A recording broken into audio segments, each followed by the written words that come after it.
What's up, everybody? Welcome back to Mythic Conversations. I'm in this room tonight because this is the room where it's easier for me to bring things up on screen, and we have a lot of things we are going to look on screen tonight. We've got a lot of cool stuff to check out with my guests, who I will introduce in a moment. But before I do that, we've got to talk Legion's news. There's definitely a number of things that have been going on, so let's cover that very, very quickly before we get into the topic of the week. Of course, I want to thank everyone, of course, for joining, whether you are tuning in live to be part of tonight's show, whether you're catching the replay. Thank you very, very much. Give the video a like. Certainly, if you are here live, hit me up in the comments throughout the show. I have guests, so it's always hard to get to a lot of comments, but a big part of what we want to do tonight is allow you to ask some questions to our to my guests as well. So we're going to get to that point, and we'll try to get as many of those questions answered. Okay, so as far as news goes, obviously this past weekend was the end of the big good title name here, the big wave name. It takes, I gotta take a breath to say it.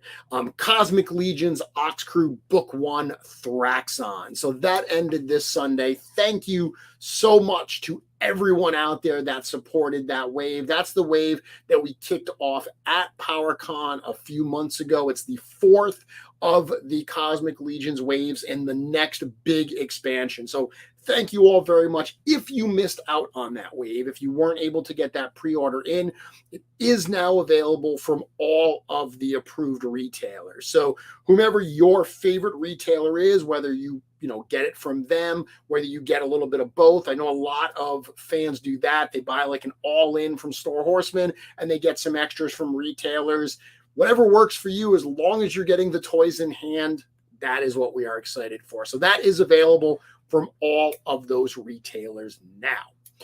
Today, we made a post that the Figura Obscura figures of the Headless Horseman, the Spectral Green Headless Horseman, and the Green Robes Father Christmas, those are both on the water and on their way to the studio. So the announcement that we made was we had to do something a little bit different with that retailer appreciation wave. Now, if you remember, this was a wave that we made available only through our retailers at the start of the year. So this was not something that we did direct at Four Horsemen, only through the approved retailers.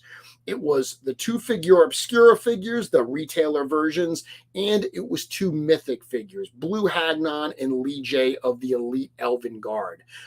Weirdly, we actually had a bit of a delay with the Mythic figure, specifically with the Lee J. There was some tooling that we had to get adjusted for the new parts.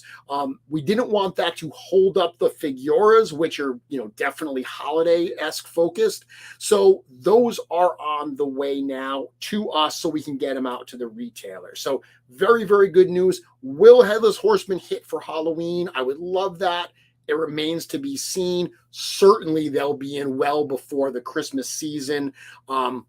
That's very cool. More Legions. We just mentioned that Grave Knight from Cosmic Legions. I mentioned that recently on a show. That's on the way. Now these are on the way. Very, very exciting for that. The other big piece of news that we announced this week was around Legions Con. So I'm going to bring up my little banner right here, legionscon.com. We're at the point where we have only a few hundred two-day badges left. So last year, we sold out of Legions Con two-day badges like a month or so before the actual show. And last year, we had a much smaller venue. We did not do day of sales. If you didn't get a badge, you didn't come to the show. That was it. This year, we do expect to have some day of sales. But if you plan on going, that 2-day badge is your best bet for a few reasons. I mean, number one, it's a lot less expensive. It's $40 plus a little bit of fees for the 2-day badge. If you buy the single day bracelets, they're $30 each day. And if you come up a Saturday, you can't say, oh, give me Saturday and Sunday. You can only buy day of. So you will pay, if you want to come both days, you'll pay more and you'll have extra lines to wait in. If you buy the 2-day badges, you are going to be able to pick them up as early as the Friday of Legions Con. So while we're doing setup, if you don't want to, if you want to get as quickly as possible on the Saturday, you're going to be able to pick up your badge on the Friday night. So that's going to go a lot quicker. Obviously, if you're not going to be there Friday night, you can pick it up Saturday, but that is going to go faster than if you have to buy an actual day of badge. So there's that benefit. And of course, if you get the 2-day badge, you're guaranteed access because we know that we have enough room to get you.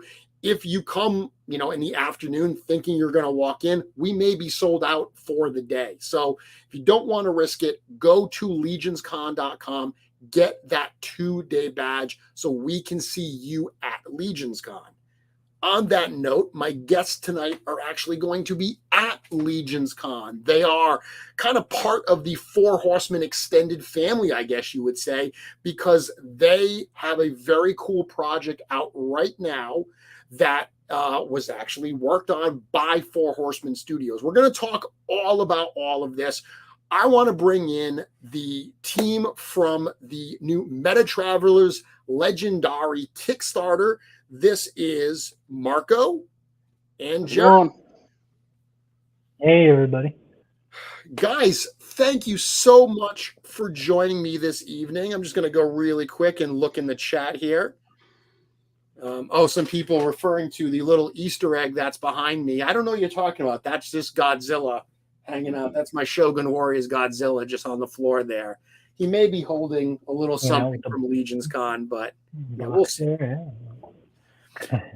So guys, thank you very, very much for coming. I mentioned that you were going to be at Legions Con. Now, this is going to be your first time exhibiting at Legions Con, but a lot of people may not know this. You were actually at Legions Con last year, were you not? Oh, yeah. Yeah, definitely. Yeah, awesome. I'm excited this year to do it again and to be exhibiting, but we had a lot of fun last year, wandering through and checking out, everything. But yeah, it was great. Yeah. Hopefully we get to see that huge ogre again. That thing was awesome. It was cool seeing it get pulled together too. Yeah. He will be there. The ogre will be there. And, we'll have a lot of fun things on display to check out this year. So we've got a lot to talk about, but to set the stage here, this is the Kickstarter page for the toy line. Throughout the show tonight, we're going to be referring to this not only to look at pictures, but also to look at where we start. And I jokingly, when I posted the write-up for tonight's show, I mentioned that the last time I had someone as a guest on my show that had a Kickstarter, it was Chris from Four Horsemen Studios with his D13 Toys Biblical Adventures line. And we actually funded that show. We crossed the funding goal while we were live on the show. You are currently at just over $99,000, marching towards that $125,000 goal. So my hope tonight is that lightning strikes twice, that the Mythic Conversations magic happens yet again, and we can get this funded live during the show. So every one of you watching, if you've backed this Kickstarter, add some dollars because we're hoping to get those stretch goals. So you might as well add those dollars now. If you haven't backed it yet, our job is to convince you to do so during this hour-and-a-half episode. Right, guys? Yes, sir. And any support we appreciate, of course. Absolutely. They're going to be humble. They're going to be like, any support. I'm the marketing guy that's going to be like, get off your butt. Go support this. Go support this. Because the funny thing about Kickstarter, I'm sure you guys are experiencing the maddening logic or lack thereof of Kickstarter. There's a number of people that say, I'm not going to pledge until it's funded, or I'm not going to pledge until the last day, which largely defeats the idea of a Kickstarter. The whole point of a Kickstarter is to get those pledges in as early as possible to increase that number so you can unlock those additional stretch goals and those additional add-ons that are going to provide even more value to the backers. So that thought of I'm not going to pledge early is so maddening, especially because you don't get charged unless the campaign funds, and you don't get charged until the end of the campaign. So you can pledge now and you're not going to get charged anything. So there's no reason not to go pledge. But that's my pitch. Guys, before we jump in and I have my questions, give us the high-level overview of MetaTravelers Legendari. Yeah, so this is a brand new sci-fi fantasy story world that we have been working on for almost the last 3 years. We started off doing some motion comics, teaming up with Andy Lanning, and started to kind of write the backstory of this alien race of characters that are called the Nibiru. The first wave, this Legendari action figure line, those characters are based off of that alien race. And so, yeah, we've been, like I said, developing these characters and kind of creating like rich lore behind each of them, as well as kind of building out, the story world and the universe. And this is kind of the beginning of our, kind of journey. And over the last 18 months, had started to work on the sculpts and the characters to kind of create this action figure line. So, we're just kind of getting started, and it's been a blast so far. But yeah, it's just been something that I've, as kind of a lover of all things kind of sci-fi and fantasy, something I could just really kind of geek out on, and started as something that, was a passion, very much a passion project, and it still is. And so it just kept kind of developing into, this collection. And, originally when we kind of set off on this journey, I think we were going to do 3 action figures. We ended up with 15. So it kind of snowballed into something, much larger than we expected, but all for the best, so really, really excited. And yeah, I'll let Jeremy hop in here as well. Yeah, for us, it really comes down to the storytelling and character development. Like Marco said, it's been almost 3 years. We've done motion comics, 3D digital versions of character animations, and finding new fun ways to kind of still tell stories around these characters. And we came about the opportunity to create action figures, physical action figures. And, we were amazed at the opportunity, and we kind of just dove in. And yeah, like Marco said, here we are 15 characters later. It just kind of really took us by surprise. So there's so many connections between what you guys are doing with MetaTravelers and the Legions community. And one of those connections is Joe Viteri, the guy that runs Viteri Productions, who I put on Legions Con with. Joe contacted me. Joe's into so many different kinds of collectibles, including digital collectibles like NFTs.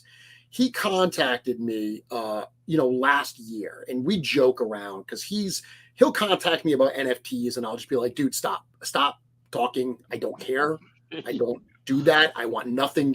Stop talking to me about it. And he contacted me, and he's like, this new company I'm working with, they're in the digital space, NFTs, Web3. He said all this stuff that I didn't care about. And then he said, look at these characters. And he showed me some characters, and I was like, I want toys of those. Those are cool.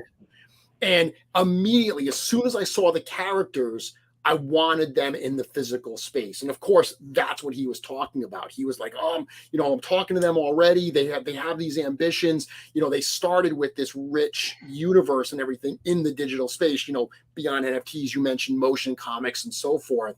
But the fact that, right out of the gate, he was like, they're talking about doing actual toys. And, those early designs obviously evolved into what you have now, but that was one of the things that I was most struck with right out of the gate is these were characters, these were designs that looked like nothing else on my toy shelf. And immediately I was like, I'm excited for these. I want to get these. Yeah, I think that there's a lot of too just kind of misconceptions of NFTs and what is it, and I think at the end of the day, it's a fun thing for people like collecting all sorts of different stuff. And what Absolutely. was interesting about what we did previously, around this our brand was kind of creating digital avatars, so you could use these characters in video games or online worlds or digital spaces. We even had people like kind of put them in as like skins in Grand Theft Auto and like play as these Nibiru characters in like GTA 5. And Yep. so we were doing all sorts of really fun stuff with that in the digital space. And that was like a lot of fun to do. But I think that there's just something awesome and tangible about like holding, that figure in your hand that just makes it, even more exciting. And, kind of seeing these characters, even though we've seen them come to life through digital animations, and we, want to do a lot, with the storytelling aspect of it, being able to hold it in your hand is just a different experience altogether. And even though building this out for years, it feels more real now than even though it's always been real, that like now that, you can actually hold it, right? Even for me, it's an exciting feeling. Yeah, for sure. Yeah. So I saw the figures, and then the first time that we all met, we got to spend some time together. I mentioned Legions Con last year, actually before Legions Con. So you came to the studio, you came to Four Horsemen Studios with Joe, kind of for a tour during Intern for a Day. And if there was ever a time to introduce like new potential toy developers to the Legions community and what this is all about, Mythic Weekend is the perfect time to do it. So you got to hang out at Intern for a Day. You came back and you were part of our G-Con broadcast. You were in the audience and got to see that. And then you spent some time at Legions Con. Tell us a little bit about just kind of your experience last year, your impressions walking in to that community experience, not really knowing what to expect and kind of what you took away from it. The timing was pretty perfect. I don't think it could have been any better. We flew out there to get to learn more about the studio, and it happened to be when G-Con was going on. We got kind of toured around the studio, got to see a bunch of behind the scenes stuff. And honestly, it was really inspiring for us because we didn't really know what we were getting into. Yeah, we're going to make action figures. Yeah, we have kind of like a bunch of IP already and characters developed, but like, what's it really going to take to kind of take it from concept to something you can hold in your hand and play with, right? Yeah. And so, we got to meet a lot of amazing talent over there at the studio, and also just get kind of like take in all the attention to detail that goes into everything from even like the sculpting and the design, all the way to how y'all presented, during the release of some of the new characters you guys were showing off. So yeah, it was a wonderful experience. Awesome. Yeah, I think one of the things that was the most interesting for me is just the customizer community. I honestly I hadn't realized, just how close knit and how many amazing, like some of the custom tables were just as interesting or more interesting than, the actual line of these different figures. And so it was fun just to see, and kind of get inspired from that community. Yeah. And also, because I knew that we were, in the process of creating a line, I think I had like my notes out on my phone. And like, as I walked down each aisle, I'm like just taking notes after note of all these different things to draw inspiration from. And, oh, that'd be cool if we could do something like that. And so, that to me was a lot of fun. I think that, getting to the studio for the first time and, being able to kind of just see, the behind the scenes from, the different rooms of 3D prints and the paint masters and all those different stages, you realize that it takes like an army of people to put on, to create, an action figure line, and the amount of work that goes into it and the amount of detail. Also, we went through a lot of our original sculpts that we had designed, that we kind of first presented Four Horsemen with. That was kind of the starting point. And we're like, oh man, we should go back and add like more tertiary details, more veins in the arms, more like skin detail, like, kind of seeing just like, I hadn't really seen action figures with such high level of detail like that. And I guess, for me, I didn't really even know what was kind of learning about what's possible. What can you even do, And, I remember talking, with yourself and other people from Four Horsemen, even saying, what you guys are able to do now and what you're able to do, 7-8 years ago is even, night and day with just the kind of the qual from a, what's possible. So I think that was, the whole thing was just inspiring, right? And it was just exciting to kind of see, where we were going to go from there. And I think it was like, I probably was halfway through the studio when I had already made the mental note. I'm like, yeah, we're doing it. Like if we're going for this thing. So my mind was kind of made up before I even left to actually go to Legion's Con. I kind of had made that, in my head, but I'm kind of crazy like that too. So. What about you, Jeremy? You had a good experience last year seeing all of that. Did you, similar to Marco, enjoy just kind of seeing the community and the artistic output that the Legion's lines have encouraged others to go forward and do? Oh yeah. Seeing kind of like the pop and swap communities, and also just how passionate they were about whether it's Four Horsemen or each other's projects. I met a lot of cool sculptors and painters and fabricators. And I'd never really kind of seen that side of action figures. I grew up going to Comic-Con multiple years when I was a kid, but all of that was more of kind of like the mainstream, like very popular kind of brands or action figures, right? And so it's just like a completely different side of it. Very tight knit and very close community, and honestly felt honored to kind of get a glimpse of that side of things.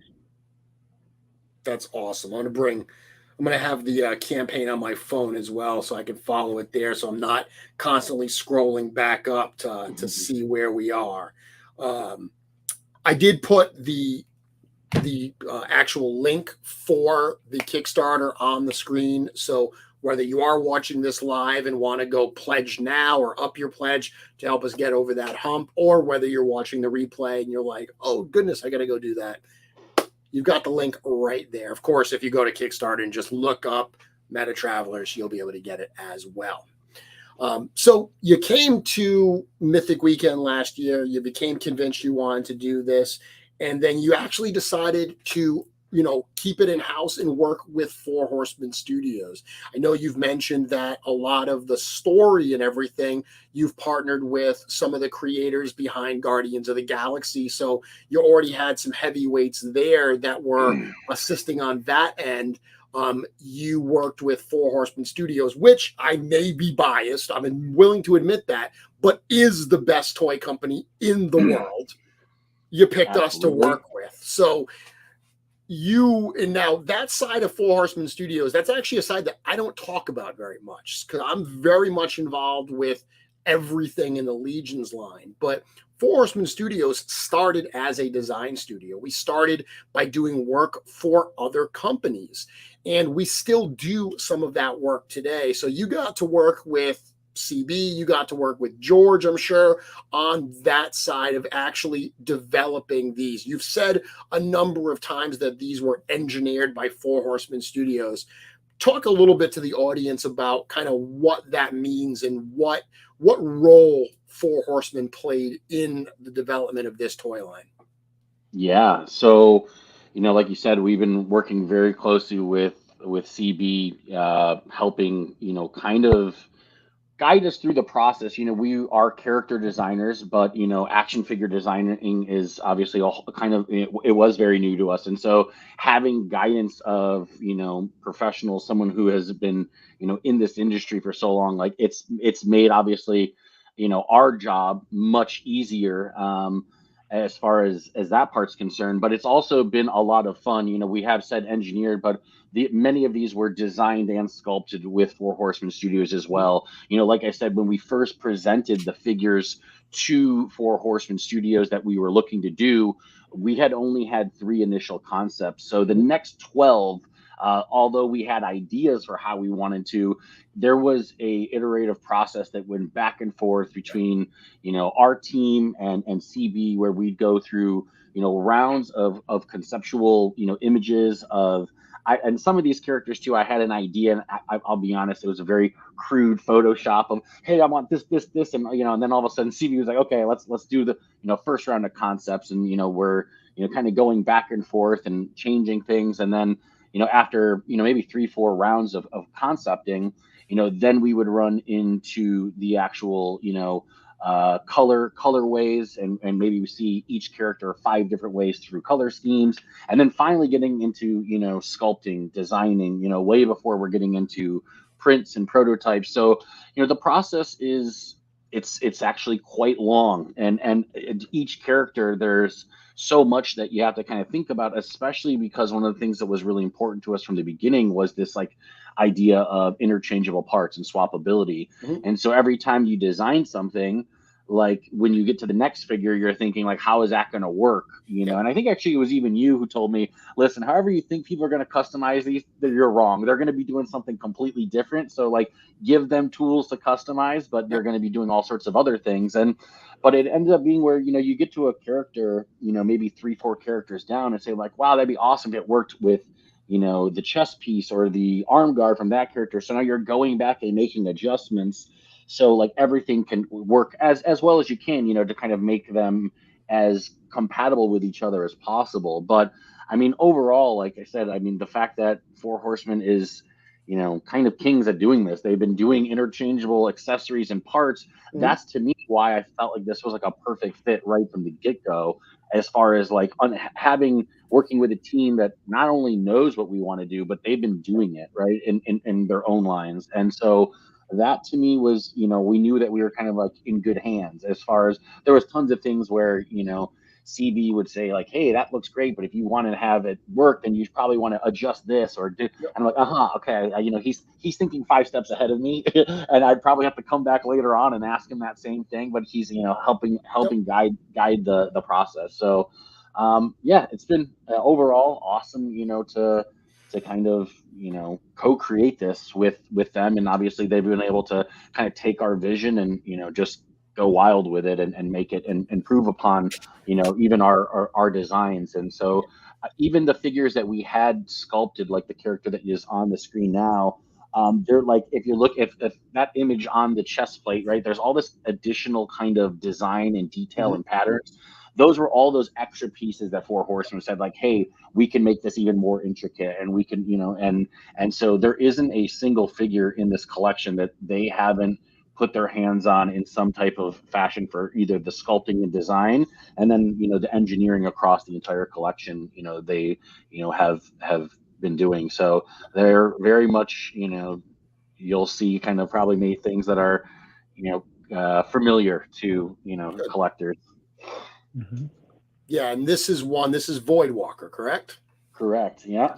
So this is one, and I should point out to the audience that you worked with Four Horsemen Studios. I work at Four Horsemen Studios. I had nothing to do officially with the line. I had conversations with you just as a friend to give some of my thoughts and advice. This is a photo of a paint sample from the studio that I actually took.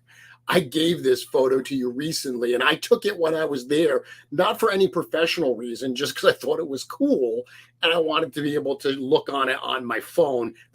I took this long before the Kickstarter was up. But this is actually an example of one of the physical figures that was at the studio that was a paint master created for the figure. So I have gotten to see them. I have gotten to actually pick it up and look at it.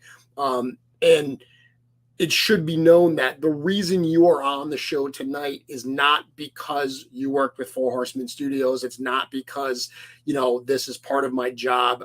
I'm a backer. I love these toys. I'm super excited for it. I wanted to talk to you about it and geek out a little bit, and I wanted to share it with the community. So very, very excited for all of that. Yeah, thank you so much. Yeah, for supporting us in all the ways. Totally. So you talked about customization, and that's one of the things that I think is important here. And it should be noted that while these were developed by Four Horsemen Studios, these are not Legions compatible. These are not going to just pop the pieces off and you can pop them onto legions. They were made with a very similar kind of customizability and popping apart in mind, but the ports are not exactly the same. That being said, any customizer worth their salt can certainly make different things go together. So what you are representing here, what you are presenting, is certainly going to be customizable within the Legendari line. But for anyone that is interested in taking it into other realms and universes, a little ingenuity is going to allow you to do that as well. Totally. Yeah, the whole customizer scene, and this kind of goes back to your question about Legion Con. I think we were just so inspired by that. It heavily influenced a lot of the design decisions. Some of the joints we chose and some of the clothing and accessories was for that exact reason. So people could pop and swap between this line. And we have had other people who are looking at it. They were doing reviews and they're like, wow, I can't wait to take off some of these pieces and put it on some of my, and whether it was Legions or something else, they're just excited to kind of like explore and experiment. And that's kind of what we wanted to invite people to do with this collection. That's great. And you mentioned soft goods, a character here. We're going to look at some of these characters, but this is, and hopefully I say it correctly, Spite Usurper. Yeah. I say usurper, but everyone says usurper. So I don't know if I'm actually wrong, but that's just the way I've always said it in my head. So So this is a character, you mentioned soft goods, that has soft goods. And once again, talking about keeping it in the 4-H family, you worked with C. Jessam for your soft goods, correct? Yeah. He's amazing. Amazing. So many of these pieces came out, just really, really incredible. So yeah, this one, we got like the full tunic. And as we kind of look through some other pieces too, you'll see his work kind of pop back up throughout the collection. Dork Layer, usurper. So he said, I also that's one of his faves. So I am curious because we're going to go through these figures and I'm going to tell you some of my favorites, but I'm going to put you on the spot right now because welcome, by the way, as owners of a toy company, you get to answer this question all the time. People are going to ask you who your favorite ones are. And yes, in some way, it's like picking your favorite child, but you got to do it. So I'm curious. I'm going to start with Jeremy because I like your name, Jeremy. Sure. Of the characters, whether it's the ones that are in the initial funding goal or the stretch goals, do you have a favorite character? I definitely don't have a single favorite, but I can tell you that as we were continuing to work on the line, it was like every new character, I was like, oh, this is my favorite one. Marco did the same exact thing too. Yes. And so it's like, I said this about the last character, but I think this guy's my favorite guy. We kept doing it and kept doing it. And I think that's why we ended up at so many characters. Yeah. That's called recency bias. Yeah. Well, there you go. Yeah, that's we customizers, toy creators, everyone. It's artists of any kind. Your favorite is the one you just did. Yeah. And for me, it's very easy to just fall in love with the character again, like the one you have on the screen. There's just so much. And for me, of course, there's the story behind like that journey to go from concept to final action figure too, and so brings up a lot of memories, right?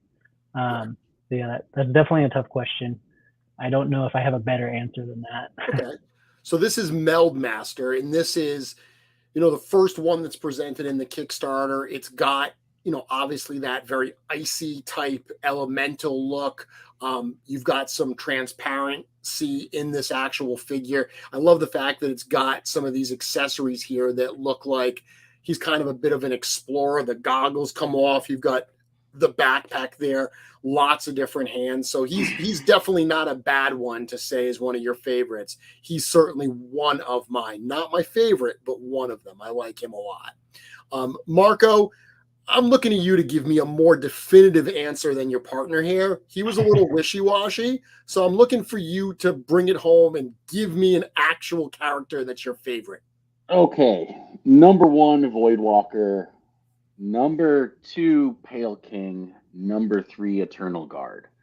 Okay. That's my 3. I'm gonna go right, and I love them all, and I had different. Some of the characters actually, it's crazy. I really liked in concept, but then I liked it even more in when we got to Yep. the Meld Master that we were just looking at, like the clear plastic on that one, and the way when I remember I got the first images that Trevor 1/6 shooter shot of that character, and the way he lit it up from behind. I was looking, I was like, oh man, that might be my new favorite, just because I just loved how it looked when I first saw it, and it was just even more dynamic than it was as a concept drawing.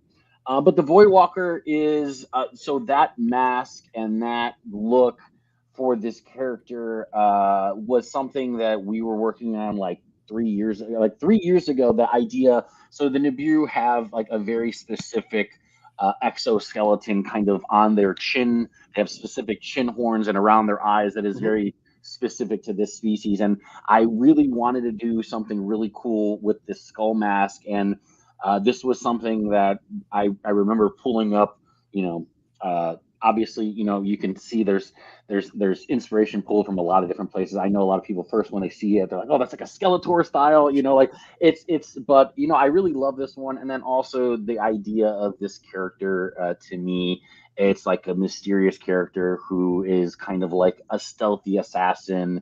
And I don't know why, just like between I guess also knowing what I have planned for storylines around these characters also can I think that this character is I mean there's a lot of cool stuff coming in the story too that I think that I'm also pulled from, but visuals, everything, this is my favorite for now, right? Okay, he's one of mine as well. I would put him as my 3rd favorite. I do very much like him. Very, very cool character, and he's been featured already in some of the artwork you've done. So we're going to jump around a little bit, but you said Pale King was another one. So this is the first moment that we're going to have a little bit of a problem here, because I'm going to be honest with you, my 2 favorites are in the stretch goals. So out of the gate, I'm already like, guys, you're killing me. The 2 that I want the most are in the stretch goals, Pale King being one of them. So this I would say is my 2nd favorite. Okay. You so mentioned we share the number 2 then. We share the number 2, yes. Yeah, so this one. Oh, go ahead. Your number 1 is my number 3. Okay. We share the number 2 here. I do like the Pale King. So this character, it looks like they have another removable mask, and then underneath the mask, there's kind of that face that looks like it's a little desiccated. You got a little bit of skull work there. We've got a removable hood and everything. Lot of options, a lot going on there that I really like. Yeah, I think that you could have this character a lot of different ways depending on, and even there's actually 2 different versions of the mask. You can have the mask without the hood and just like on the head, or you could have the mask, with the hooded character. So there's a lot of different like options here on that.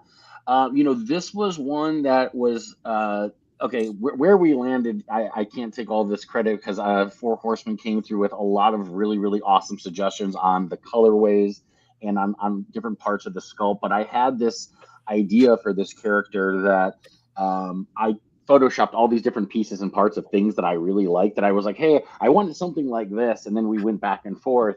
And so I think I'm so connected to this character because of that, because I wanted to have the kind of, horns and head kind of piece that is on there to be really dramatic and kind of set this character apart. But then when we finally got to the physical, and C. Jessom also did the soft goods on this, I think he just knocked it out of the park. If scroll up for just a second, there's a few different multi-layers. Yeah, it's like multi-layered. There's like holographic print on the center part of the like lower skirt, and that also there's also like a metallic or I don't know what you call it, like not like color changing, but that type of metallic paint that kind of just also adds in. So there's like a lot to the soft good that I really like on this figure. And then one thing that was really what I really liked that we did is we added like a black wash across the whole figure to kind of pull out all those details and kind of give it like a much more grungy kind of look. And that was something that, to me, I think kind of set this character and kind of really gave it that kind of dark kind of undertone that we were looking for. So yeah, this one was my number 2. Your number 2? Yeah, my number 2 as well. And now you've mentioned Nibiru as a race. A number of these characters have like the two-toed feet. They have like the hands with a certain number of fingers. Are they the Nibiru, or is everyone we've seen the Nibiru here, including some of the characters like Quickjack that have more like booted feet?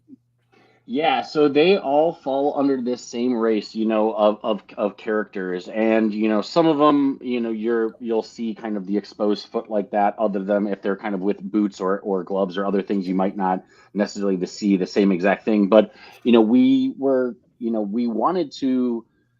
When I originally was thinking about this project, and actually even before we even came with the first designs of the Nibiru, even in sketch form, I had kind of laid out 3 different worlds, all with very different technologies and, kind of, I guess, customs and rituals and how they kind of viewed, their reality and their universe. And originally we were thinking about doing more characters or trying to build upon that. But what I realize is when you're trying to develop IP like this, and if you want to make something kind of rich, like for example, like you don't start off with the Avengers, right? You have to build up years and years of background and story. And so we had to just pick a place to where's the beginning of this story going? And yes, we can have crossovers and introduce new races and different characters.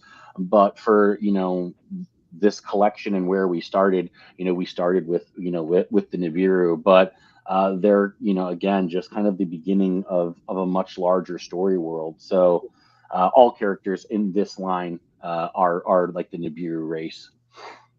And I think that's important to address, is the fact that this is just the start. You've got more story, you've got more characters and more universe. That the goal of this Kickstarter is not to make 15 figures.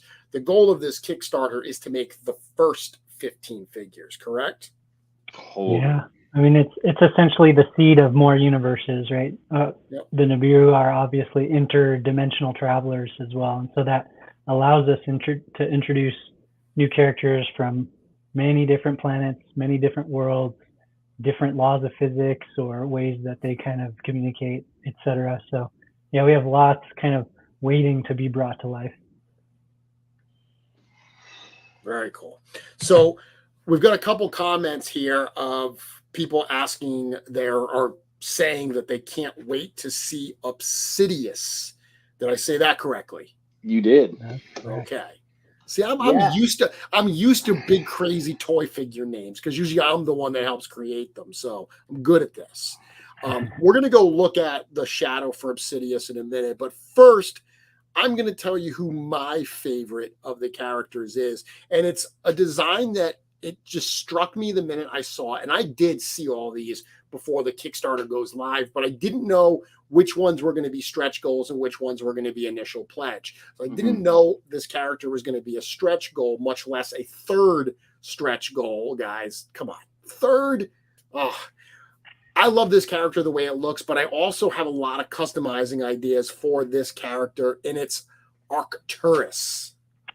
That is so funny that you actually very much inspired parts of this character when we talked over a year ago. I don't know if you know that or not. Yeah. So I just said I picked this character not knowing that. I did not know that. I set you up for this comment, but I didn't know that. So now I have to hear, how did that happen? Oh, yeah. Yeah, so I have, it's kind of like it's also hilarious. I have all these Google Docs that I share with Jeremy and everyone on the team of, hey, different, like basically they're like mood boards for characters and all the different kind of pieces that, some of the physical looks and traits inspire story, and then vice versa. Sometimes you have a story that, the traits have to make sense. And one of the things that was that you mentioned, we were on a call, this is over a year ago, and you had talked about something about, it'd be cool, like a cool, plague doctor style mask. Yep. Okay. And one of our mood boards had that. And I was like, and then so we're coming to this character, Arcturus, who's this this kind of spiritual, healer. And, we were thinking about different, should he have a mask? Should he not? And I actually was inspired by that conversation. So what's interesting about this is this design, takes, kind of inspiration from a plague doctor style mask, but with like a futuristic twist. And part of our story, there is different artifacts in the story, one being the Genesis Stone, which is a powerful kind of mysterious object. And there's also shards of that stone that have different properties, right? And so if you see the mask, it's kind of imbued with two different shards of this stone, which is also done in like a clear plastic. And so, it's funny, and this is kind of, as I talk to a lot of my friends who have been really close around the project, they're like, hey, I saw that you had that. I'm like, yeah, I wonder where I got that idea, so it's like, there's pieces and parts, I think the Meld Masters backpack, one of my best friends back home, Jose, he's like, oh, it'd be awesome for that guy. He had like an oversized backpack. And then all of a sudden he came back a couple weeks later and there it was. Right. So, Arcturus, excited. It's funny that you naturally gravitated towards that, probably because that's why. I did. So we do have to take a quick pause here, and I do want to get to some questions, but I do also want to congratulate you guys because you have now broken $100,000. Oh wow! So we're not at the 125. I was really hoping to be able to do that live on the show, but hey. Increments, baby steps. Obviously, you've got 25 days to go. This is in very, very good shape. But congratulations, hitting that $100,000 number. That's, I believe, the 80% threshold you're at around that. 80. Yeah, that is. Yeah, that is very, very exciting. Okay. Yeah. We have over half of the campaign left too. So I mean, and that's, whoever did that, thank you so much. And that's thank you to whoever put some money behind that. Thank you very, very much. So, okay, let's continue looking at some of these characters here. We already talked about Meld Master. We looked a little bit at Spite, but we didn't really look at Spite's weapons and stuff. This is an early one that I remember seeing as well. So this design was one of you mentioned that you had 3 that you originally went to Four Horsemen Studios with. This was one of them, correct? That's correct. It, yeah. This was the first. Well, at least I should say this is where it all started for us before, Okay. I will comment that many of your characters have masks, and I love that because masks make every character cooler. That is a scientific fact that the bad guys get to wear masks, and when cool guys wear masks, they're as cool as the bad guys. Yeah, and I think part of that too with this collection is every character that you see that has a mask, it is removable, right? So we gave you kind of both options. So yeah, and this one for the future too, we have plans with the way we've designed it to be able to kind of like introduce new masks or new characters and kind of along that same pop and swap philosophy. I love the fact too that right out of the gate there's kind of that fire and ice type theme that you've got going there, because as toy collectors, as toy creators, we want fans to buy them all. Of course, that helps make the line a success. But we know not everybody has the budget or certainly the space for all of them. So even little subsets like this, like someone who's like, you know what, I want to throw some support behind this line, even a little subset like I'm going to grab 2, I'm going to get fire and ice. I love that you can have little connections like that. Now around Spite here, one of the cool things that you also seemingly learned from Legions is you have some characters that are available, one of which is available right out of the gate as part of the pledge, that are going to be similar colors, that are kind of a Legion builder, for taking a term from the Legions community, that you can mix and match. So looking at Spite and then scrolling down a little bit and getting to this guy here, they are similar colors, correct? Correct. Yeah, definitely. Yeah, they're going to be the same red. This one here is a digital render. Yep. The first one that you saw is a physical prototype, so that's why the color might look slightly different, but they're intended to be the same. And then if you kind of scroll into the head packs that are available right off the bat, Yeah, that was the other piece. Yeah, those head packs were made to also be able to kind of work with the Spite character. And the Spite, in part in our story world, the Spite are kind of Nibiru that have been infected with this kind of parasitic organism that has kind of turned them into what they are. So we wanted, and as kind of wanting to be able to, for people who do want to build up the army of characters, give them some fellow henchmen and stuff that they can add on to not just the army builder, but if you wanted to have, obviously you could swap them with different forms of the Spite Usurper as well. Yeah, and that's, again, right out of the gate, the fact that we've got Spite, we've got, this figure here that's got, multiple hands and removable armor, and then we've got the head pack. Right out of the gate, I'm already like, okay. So I backed for the first 7 that you have open. One of the options was an early bird. I think it was 7 figures plus a builder. So right out of the gate, I was like, okay, well, I'm going to get all 7, and my extra figure is just going to be an extra one of the builders. So I have, and I added the head pack on and everything, so I can have multiple versions. I can have Spite as kind of my like main character, and then I can have the other 2 on the side of it with, different heads, the builders with different heads. Yeah.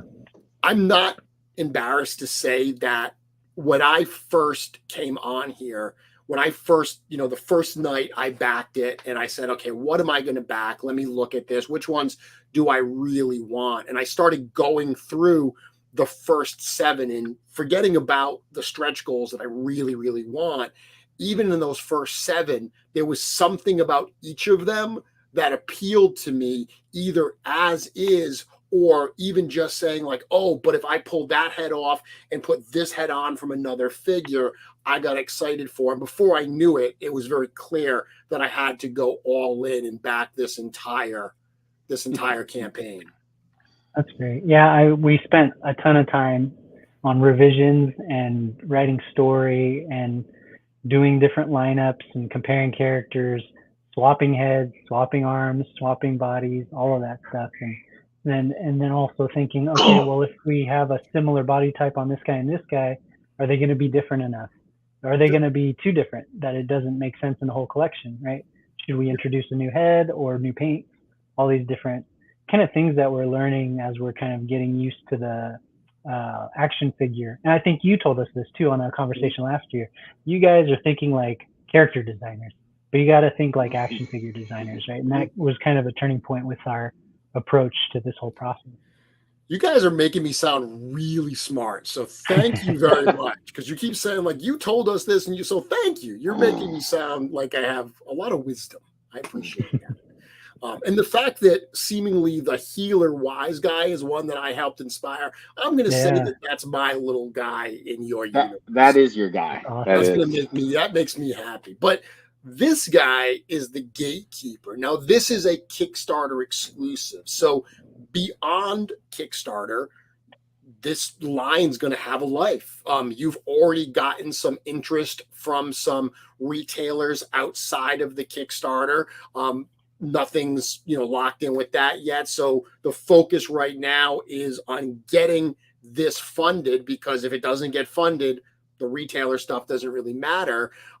But there's an advantage to getting it on the Kickstarter, including the best prices, of course, and an exclusive like this. So this figure is only going to be available to backers of the Kickstarter, correct? Yeah, yep. Absolutely. Yeah, so this is our, and this guy's pretty loaded here as far as, kind of look at that. Different pieces you can kind of pull off and swap out. We're also, still we have the story written around this guy. We have story. I mean, we have bios. That's one thing too. I know when we've been chatting with people, like, I want to learn more about the characters, and there is a small bio underneath each character. But what's actually kind of funny is that we reached the max character limit on Kickstarter, so we had to actually cut down on these bios significantly. So there'll be a lot more cool stuff we can kind of share around story around these characters. Yep. But yeah, Gatekeeper is the exclusive on, on this run. And, everything right now, like you said, is really focused towards the Kickstarter and, wanting to, support this the community that's been, here first. And yeah, so. Yeah. I just saw in the chat too, Alberto Morales says, yeah, looks like a cosmic machete. That's spot on with that with that sword.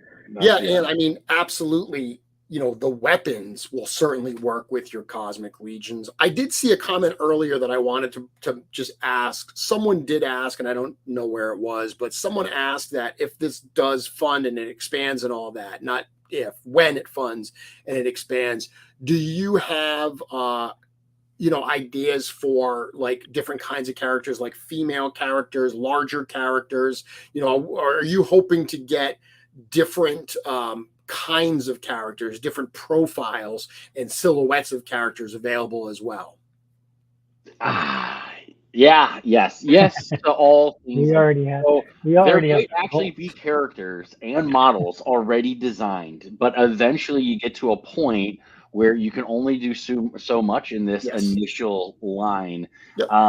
In our story world, we have female characters. And as I talked earlier about this kind of expanded story world, so the Nibiru and their home planet, which is called Mira Prime, is one section of our universe, but we have characters already not only concepted, but pretty far through the pipeline, like fully modeled characters as well, sculpted, modeled, more of like a brute size. But again, it's just that like, I would love to have kind of just kept coming with everything, but then the Kickstarter already is pretty robust, and we probably would have been, really expanding the Kickstarter into this massive fundraise goal. So, had to kind of start here, but there's plans for all those things. There's designs on some of those things. And then obviously we have, like I said, tons of other Google Docs with mood boards on all the other things that we want to do, vehicles, hovercrafts, all sorts of stuff. That's awesome. And it's interesting too, because so much of what you're saying is similar conversations that we, of course, have at the studio with Four Horsemen, where, there's no shortage of desire to do all these cool things. There's no shortage of ideas that would be amazing. It always comes down to, you've got to be realistic with things. You've been able to put together 15 very unique designs using a limited library of parts. This is very much the model that Legions were built on. Let's create a library of parts. Let's mix and match them. Let's repaint them. Let's present them differently. But that's going to allow us to maximize the investment we spend up front, because this is a Kickstarter. We've got to get to a funding goal. All those things that you just mentioned, those could have all been added. The funding goal would have been 3 times as much and a lot harder to reach. So I love the fact that you're going in with a realistic and reasonable funding goal, yet still giving people so much variety to choose from, including this guy here, which, right out of the gate, my first opinion, my first thought of him is this is like a very, and I'm sure you've heard this, this is a very Darth Vader, imposing, villainous looking character. This one has been a fan favorite for sure so far, right, Jeremy? I feel like every time that this like we posted something about this character, just had great feedback from the community. Yeah, and we drew inspiration from a lot of different places for this one, and so it's this nice mixture. Very aggressive, also has mysteriousness to it. And it has obviously a kind of like that sci-fi essence that we love. It's funny. It's like you said, that this kind of imposing, as it wasn't until we got to the end of it, he almost had this like our kind of sci-fi version of like a shredder, this just the way it turned out, it was just awesome. And, that chess piece, this was something that, was when we talk about kind of the design, and sculpting with Four Horsemen, that design, and I knew that I wanted to have a chess piece like that, but we went through a bunch of different designs, and when they came up with this, I really loved it as far as how it fit the character and kind of balanced out with the cape and everything like that. But yeah, this one I feel like is a lot of people have been saying this is their favorite. Yeah, I can absolutely see that. This is a great one. It definitely has that shelf presence. Totally. So speaking of shelf presence, I'm going to jump to one now, which as a designer myself, I loved this one because it's ridiculous. And I know you know who I'm talking about. Yeah. Oh, yeah. There's no toy out there that looks like QuickJack. Yeah. This is another one of those favorites, but kind of like a polarizing favorite, people are all in or they, don't want to see it. But a lot of people are loving it. Bill Mancuso from the factory, who painted, quite a few of these. And we should also point out that both, Dark Helm that we just looked at and QuickJack here, you mention on all of these images, whether this is a digital rendering or a physical prototype. These are all figures. These are all things that do exist now. These are fully painted prototypes. They are going to be fully articulated. There was a shot I showed earlier showing the articulation scheme. But really what you're seeing here, because these are prototypes, they're not going to be all super posable and everything. The final figures will very much be posable. But I heard Bill give an interview with EuroLegion's podcast the other day, and he referred to this as almost being like a 1980s ski outfit. And it immediately reminded me of an outfit from Better Off Dead that the bad guy Jock would be wearing. And I know QuickJack doesn't seem to be a bad guy, but it got me into that kind of scenario right away of that 1980s shopping mall over the top fashion, and I immediately loved it even more. Oh yeah, I think people have really connected with kind of that essence, that 80s super funky pop colors, old school sweaters or track jackets, boombox era. Yeah, it's so good. Yeah, I'm an 80s baby, and when we were going through the color designs on this character in particular, it's funny, I was talking to Joe Vettery, and he's like, there was one that was just all black and red and much more aggressive, and that's typical Joe. He's like, I like this one. He's like, I'm not sure if when I showed him this color scheme, he's like, I'm not sure, and I must have gone back and forth. And I was like, this color scheme's so wild, but it just feels fun. And the character and the character behind it and his essence is also supposed to be fun. And I just thought that this character, I remember going back and forth with Jeremy, and I was like, you know what, let's go with this color scheme. I just want to, I can't. Either people are gonna love it or they're not, and I get it. It's very out there, but I feel like it just looks like it's literally like a blast from the past, this. But they did an amazing. I mean, there's so many paint applications on this thing. This has the most amount, and it's just wild how it landed. But I really like it. I did see someone in the comments just say, is this going to be blacklight friendly? And I hadn't planned on that, but I would like to see if there's a potential that we can do that in the production phase, because that would be really cool. That'd be cool. Kevin Dufresne. Yeah, I'd love to see that. If we can do that without having to go back through the prototype phase, I would definitely like to do that. That would be very cool. That would be a lot of fun. Absolutely. So I'm going to look and see what other characters we haven't looked at yet. There's another character similar to QuickJack, right? Another kind of, I think in the storyline, he's actually, Nexus is actually connected to QuickJack, but another character that's got that similar build, similar parts, but presented in still some bold, bright colors, but definitely a little bit more reserved, I think, here. Yeah, so the QuickJack, Nexus, Epsilon, who we actually just did a few minutes ago on Instagram, did a teaser of what that character's going to look like. Though for our 80% funding goal, And so, but that they're kind of a part of this group, which is called the Alliance of Free Seekers, and Okay. so that's why they have some shared armor that is, similar, as they are kind of like a crew. And we kind of have our heavy artillery figure. We have kind of like our quick and nimble characters, and Epsilon is definitely more of like a long range kind of marksman and sniper.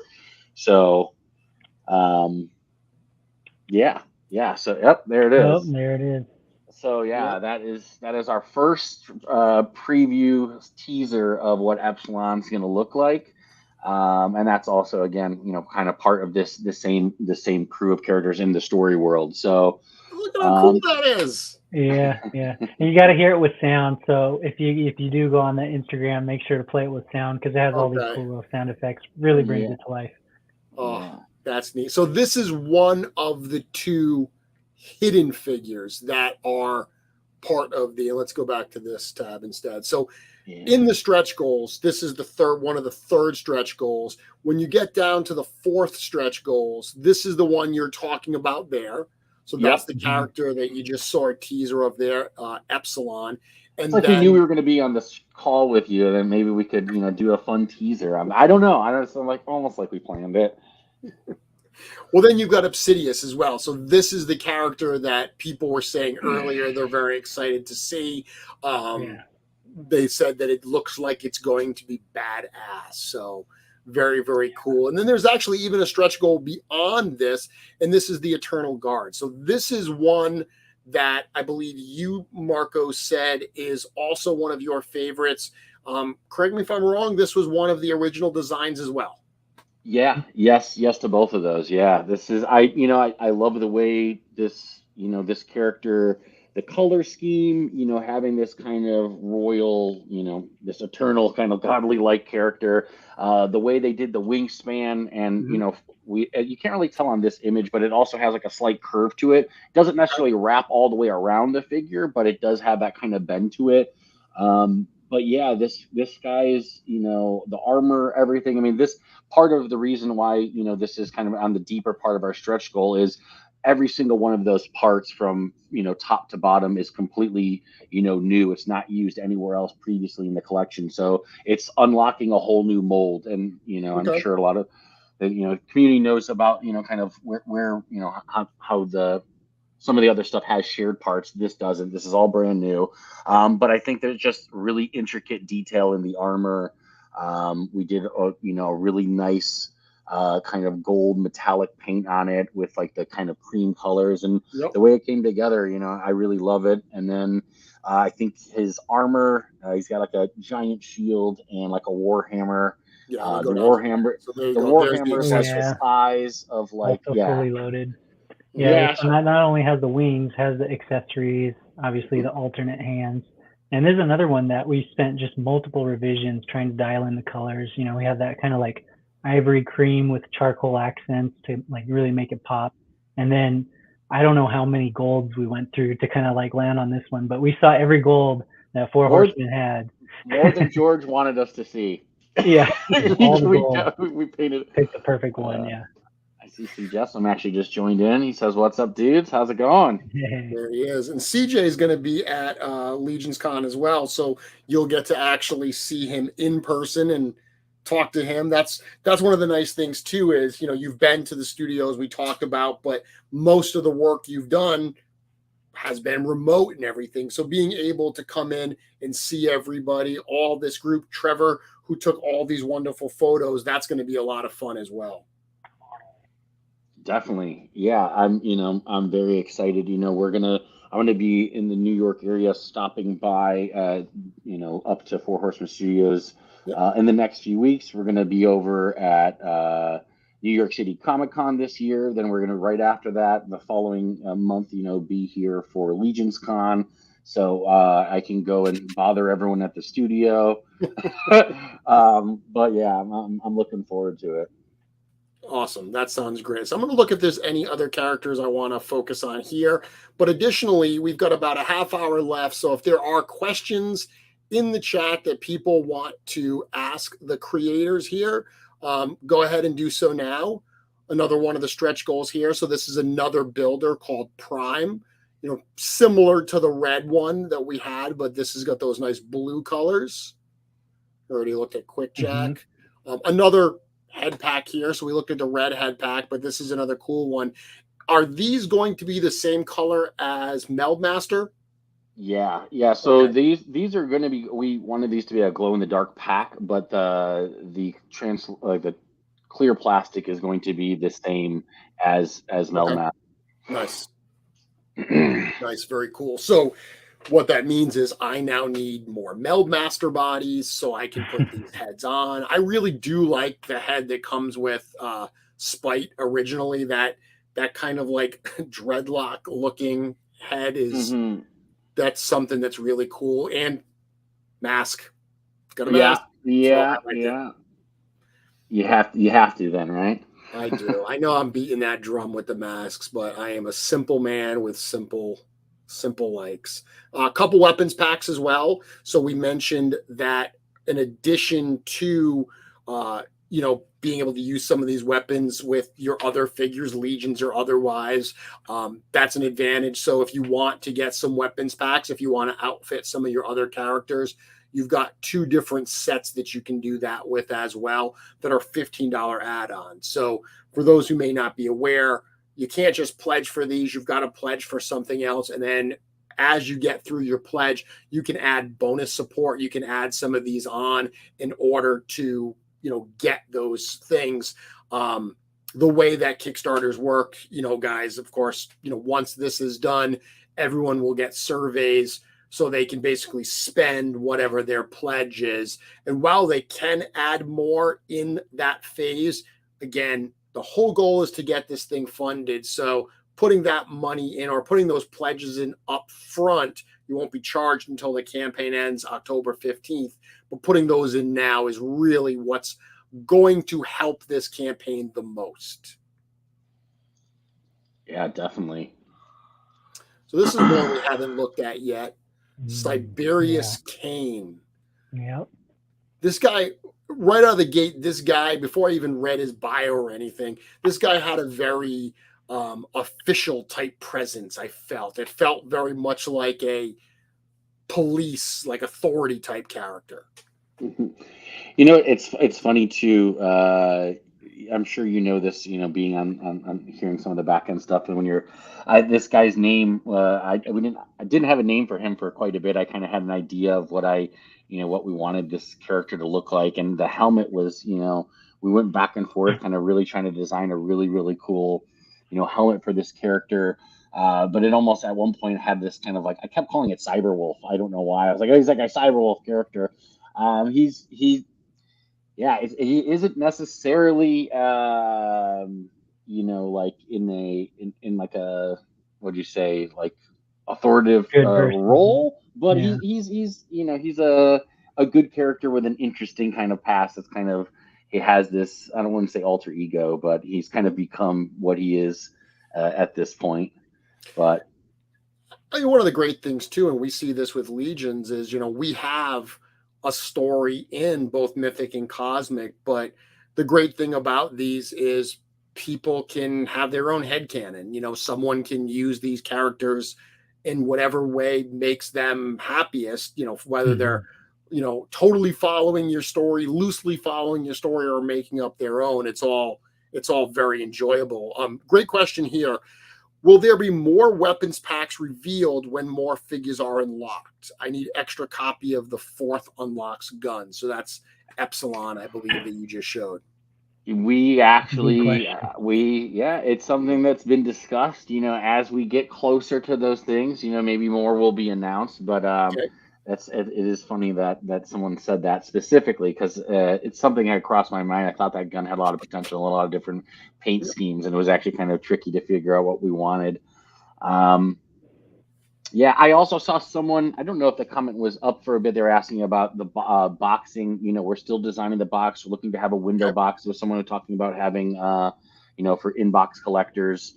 We're still in the process of that design, but we know we want to have a window box and be able to kind of see as much of the figure as possible. We're also working with Aunt Williams, who's our comic artist, and he's going to be doing custom comic art for each figure that we'll showcase on the box. Okay. So some of the comic art that's on our Instagram will be used, for some of those characters. Some of the other art is still being developed, but that'll just kind of give you an idea. It'll be a combination of comic art around the figures, window box. As we get further into the process through the Kickstarter, I'd love to be able to start, getting, some mock-up designs of what that's going to look like. But anyway, just trying to answer some of those as they're kind of flying in. Yeah, absolutely. Yeah, Mythic Dolphin asked whether or not the heads are compatible with legions. We did talk about that earlier on, and not out of the box, but certainly customizers can make things like that work. Very cool. Jason, thank you very much. Says the line looks very cool. My awesome wife went ahead and put us in for the Kickstarter. Thank you, Jason. Oh, that's thank you. Cool. So Siberian Pain we looked at. So I think we've actually looked at all of the different individual characters, which is very exciting. And of course, we are looking here at the Kickstarter page. You do also have a website as well that's filled with a bunch of very, very cool items. Some of those, the motion comics you mentioned, all that stuff. Is that available on the website? Yeah, and on YouTube, and so just for some, I guess, a little slight background story, the motion comics that we developed were around the Nibiru race and the kind of backstory of this world that we developed years ago, how the Legendari characters kind of fall into that. There are different events that happened in the previous comics that we will kind of circle back to kind of tie in some of the new characters and, the kind of base story that we worked on. But yeah, that's on our YouTube channel. We have, I think, over 32 episodes. They're shorts, so they're all between like 3 to 5 minutes each. So you can knock them out in one sitting if you really want. And yeah. So didn't make the jump that we wanted to tonight, unless of course everyone's waiting until the last possible minute of the show to make it super dramatic. But hopefully we introduce this to a number of new people tonight.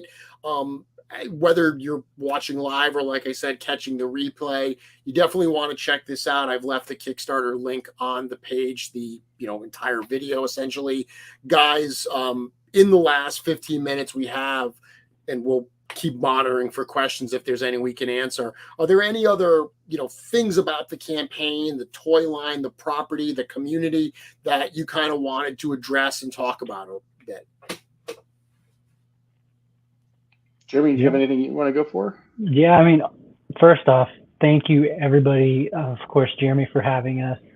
Everyone in the community, honestly, has been so supportive, from all the YouTubers we've talked to and people reviewing the toys, all the fans and new collectors that have been commenting on the Kickstarter as well and on Instagram. I mean, everyone has just shown tons of love towards the action figure line. And for us, being a new endeavor, it's very inspiring for us to keep designing even more cooler, newer stuff. So we're, very hopeful, optimistic that this will be successful. So that way, we can get these awesome action figures in everyone's hands. So yeah, thanks again, everyone.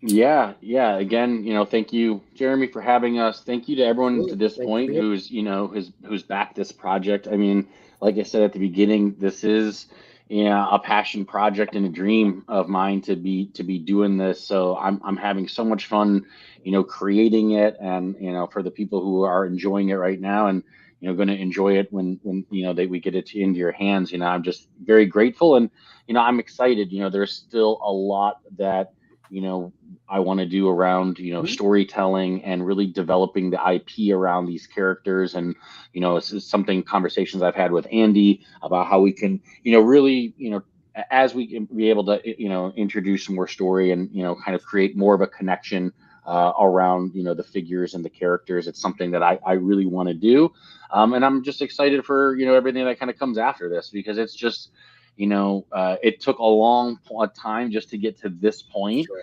And it's still kind of like the end is the beginning kind of thing, right? We're here now, and we work kind of to get to this Kickstarter, but then this will just be really, the opening of like new potential. And I'm excited for, collaborations and, getting a chance to, meet people and see what they get to do with these figures, see what customizers going to do. I think that'll be probably a really surreal moment maybe next year at Legion's Con, not this one, but next one, where I can actually see some people who've done some customizing with these figures. So yeah, just like I said, excited to connect with, all of you at Legion's Con this year. And, just thank you so much. Thank you.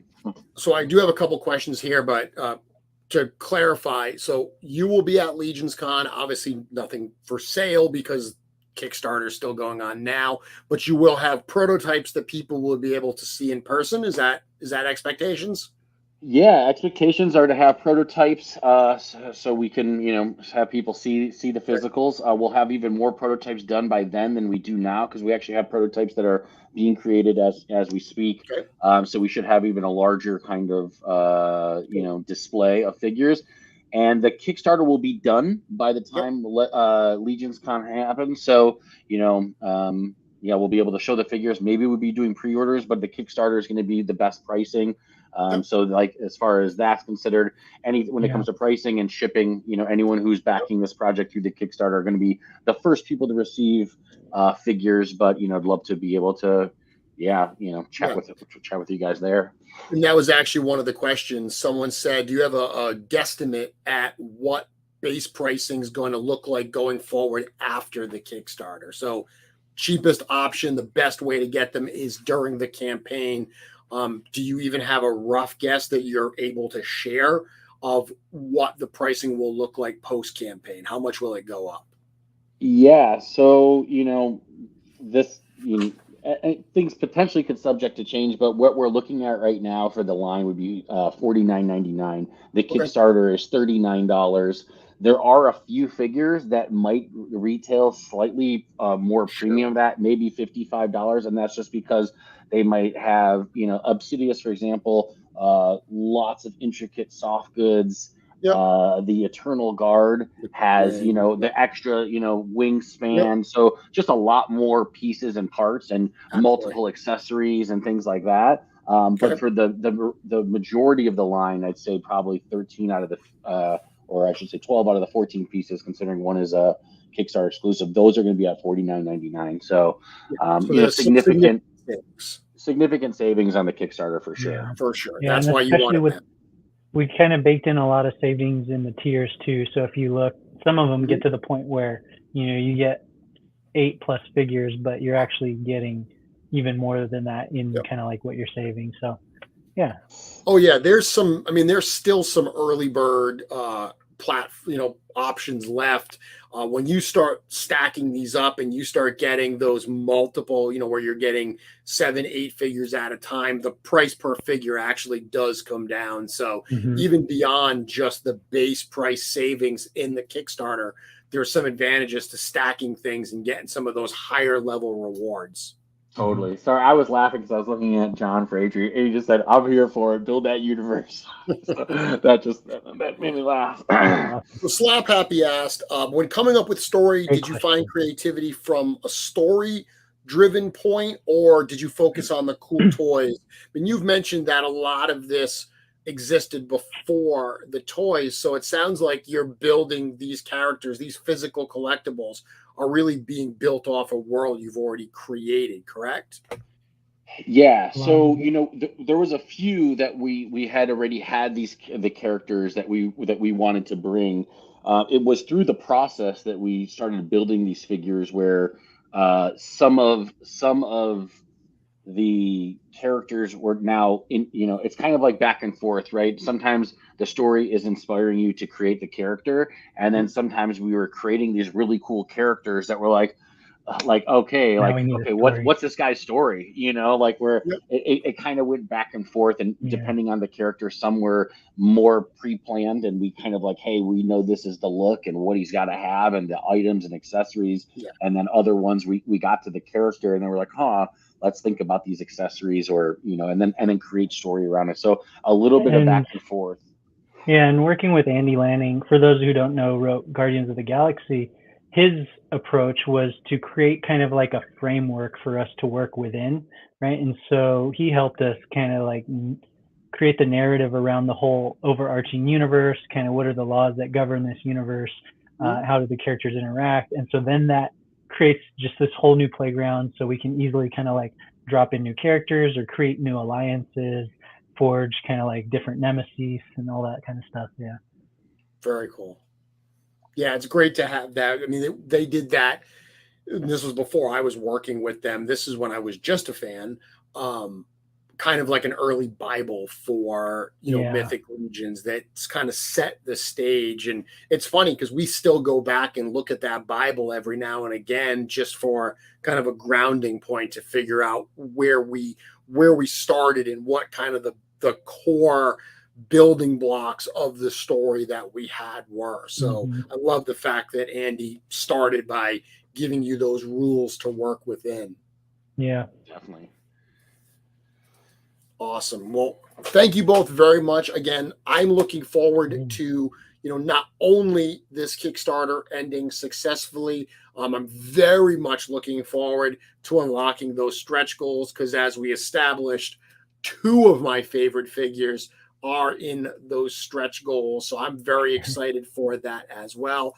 And I'm looking forward to welcoming you to Legions Con 2023. I think it's going to be such an interesting perspective for you, being, not kind of walking around taking notes, but being behind that table and hopefully getting to thank, backers on a successful Kickstarter when they come up and they say, oh, I backed it. I'm so excited for it. I have to imagine that that's going to be an experience for you that's going to be really, really enjoyable.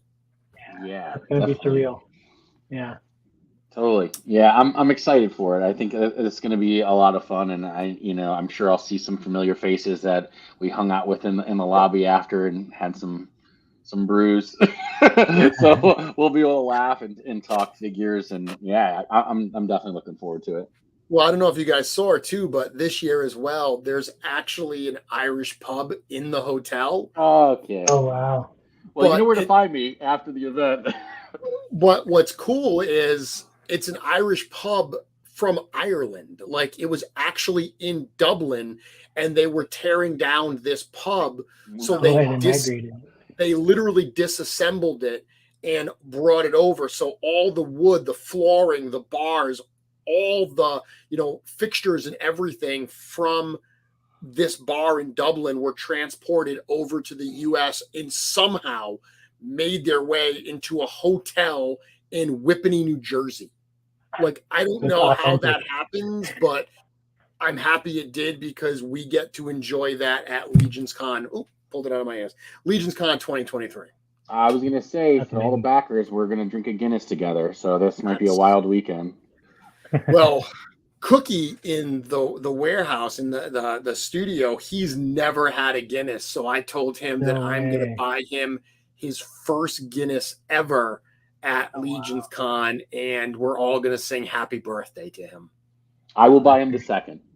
There we go. And we will sing happy birthday. Very good. Well, beyond the Kickstarter, anything you want to leave the audience with, any places they should go check out to follow what's going on in the world of MetaTravelers Legendari? Yeah, definitely check us out on Instagram, instagram.com/MetaTravelers, also Twitter, but you'll see a lot of the like sneak peeks or info there on the Instagram. And also, we'd love to hear in the comments, if there's someone who stands out to you as a favorite, or maybe there's a character you don't see that you would love to see come to life. Let us know. We're definitely listening to the community and excited to bring more of this to life with you guys. Very, very cool. So 24 days left to go. It's at $102,000 tonight. We did climb, not as high as I would have liked, but we climbed over that $100,000 threshold. So that was cool as well to get you there. And we know that we're going to get you there soon enough. We're going to start opening those stretch goals. Everybody, thank you all very much, guys. You can hang out. I'm going to take you off screen. I'm going to play my little outro music and stuff, say goodnight to everybody, and then you guys, we can wrap it up and talk for a few more minutes off screen. Sound good? Yeah. Thanks so much, everyone. Everyone, thank you all. I will be back here next week. We have a cool show planned for next week. Join me. I will have another guest as we march towards Legions Con. Of course, same Legions time, same Legions channel. Thank you all very much. Go back the MetaTravelers Kickstarter. See you next week.